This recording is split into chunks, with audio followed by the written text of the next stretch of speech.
श्रेष्ठ बेताल होता है थामा। सो थामाओं में जो बेतालों में जो राजा होता है वो होता है थामा, उनका लीडर। सर आपसे तो इतना पुराना है, कभी कभी हम ही भूल जाते हैं। कल जब हम बात कर रहे थे इनसे तो हमने कहा कि कोहिनूर किसका था। Nobody knows, right? Was it our जिसने लिया या जिसने दिया? You don't really know. So our culture has Betals before there were any vampires anywhere. But हुआ क्या है ना, हमारा थोड़ा एक्सपोर्ट भी हुआ है और थोड़ा हमें कहीं पे कहीं लिया भी गया है। So when we started looking and building these folklore, like Munja is the second most famous legend in Konkan.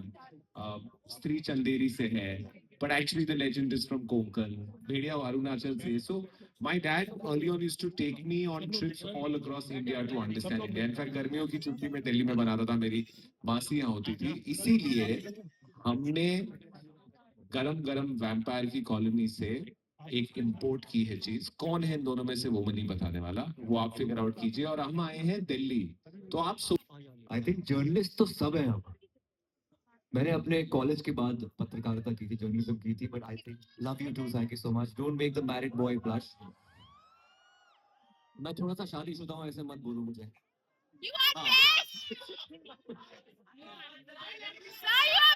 अरे लड़कों को भी बहुत सारा प्यार, thank you, love you too, love you to.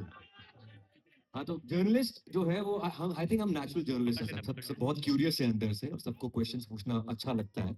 पर हाँ, बेताल के लिए काफी प्रिपेयर करना मेरे लिए डिफिकल्ट था, क्योंकि मैंने पहले इतना एक्शन कभी नहीं किया है।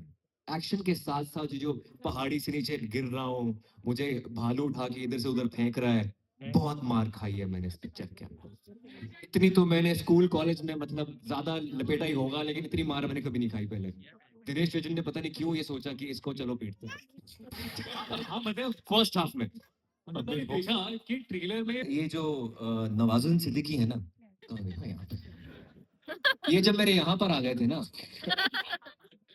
तो वो तो उनको उनकी आंखों में जो डर, जो चीखने चिल्लाने की इन्होंने वो एक्टिंग की थी, और कान जो सुन हो गए थे सच में मेरे। तो आई थिंक बहुत ही कमाल के वो उसमें डर ज्यादा होता है, और ऑफ कोर्स आजकल बाप से भी बहुत लोग डरते ही हैं। और परेश रावल सर, ये दूसरी फिल्म मेरी इनके साथ, लेकिन जो ये बाप बने, बाप एक्टर जिसे बोलते हैं ना, बाप एक्टर है ट्रूली। मतलब एक्शन करने के लिए बहुत अच्छा लगा मुझे। I loved it, I love the process. I love you too. I love you more. पहले तो you know a lot of films you get to like perform, लेकिन पहली बार I got to do physical performance like action and running and all of that. तो मुझे तो बहुत अच्छा लगा। हो सकता है कि मैं नहीं बता सकता। क्या? मैं नहीं हूँ बेताल इसमें। मैं भी नहीं हूँ। ओके काफी काफी सारे सस्पेंस हैं जो खुलेंगे, कुछ राज खुलेंगे, तो वो सारे राज अभी नवाज भाई बोलेंगे वो भी नहीं है बेताल। नवाज भाई बेताल पक्का है। नवाज भाई मैं तो एक्टिंग कर रहा हूँ दांत लगा के, असली में तो।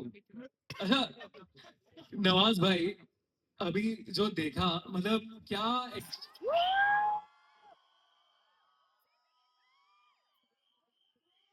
कैरेक्टर की स्किन में जाने के लिए जरूरी था मेरे डायरेक्टर मेरे हैं। हाँ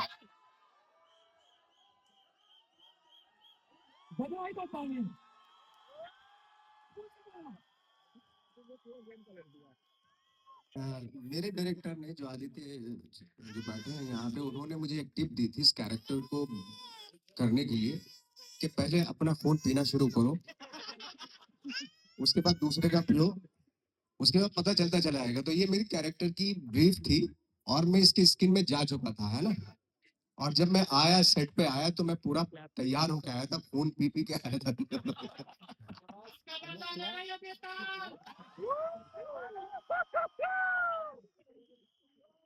तो सवाल क्या था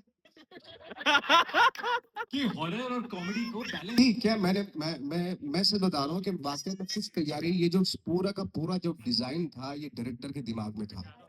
हम लोग वहां पे कोरे पन्ने की तरह जाते थे, बिल्कुल कागज की, सफेद कागज की तरह। एक एक इंच अगर जेस्चर, पोस्चर या अगर लुक, ये वो जो भी, वो पूरा डिजाइन कर रखा था। तो इसलिए बहुत हेल्प भी मिली, यू नो। तो ये सारा इनका करामात है जो डायरेक्टर साहब बैठे हैं।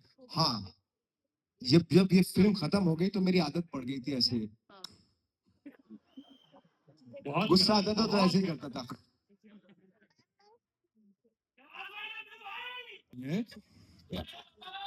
इंस्पिरेशन क्या ये होता है कि पहले तो आप समझ लीजिए कि अगर आपके घर में आपका बेटा बेताल होगा तो आपके साथ क्या हो सकता है, सिंपल एक इमेजिन करके देख लीजिए। एंड उसके बाद जैसे नवाज भाई ने बताया, डायरेक्टर इतने फुल्ली प्रिपेयर्ड थे। मैं सच बोलता हूँ, हमको कोई ज्यादा मेहनत करने की जरूरत नहीं पड़ी है, पूरा पका के लाए थे। आपको कंसंट्रेट करना है, ऑनेस्टी के साथ काम करना है, आपका काम आसान हो जाता है। ये पूरे जो है जद्दोजहद वो डायरेक्टर साहब ने ऑलरेडी करके रखी थी।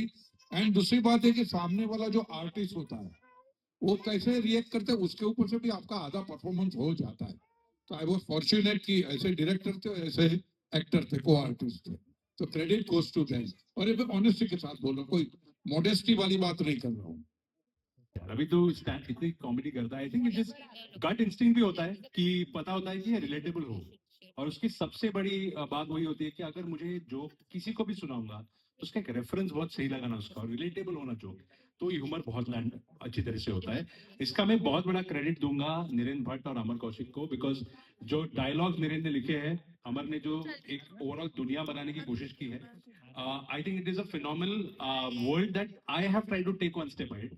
और जब भी आपको ऐसे कलाकार मिलते हैं ना, अभी मैं परेश जी की बात बताता हूँ, हम घर पे जब भी शूट करते थे उनके और आयुष्मान के सीन्स काफी थे, उसमें कितनी बार ऐसे होता था कि मैं मॉनिटर देखते वक्त मुझे रेफरेंसेस लगते थे कि इनकी जो फिल्में देखी है मैंने, जो कॉमेडी की है इन्होंने, वो क्या कमाल की है। और मैं इनको बोलता भी था कि सर आपका ये जो पंच है, जो आपकी टाइमिंग है, वो देख के मुझे उस फिल्म की याद आई, मुझे इस फिल्म की। मैंने इनको कितनी बार पूछा है कि वो ऐसे ह्यूमर वहां कैसा किया था आपने, या अपने हेरा फेरी में वो पंच कैसे आया था।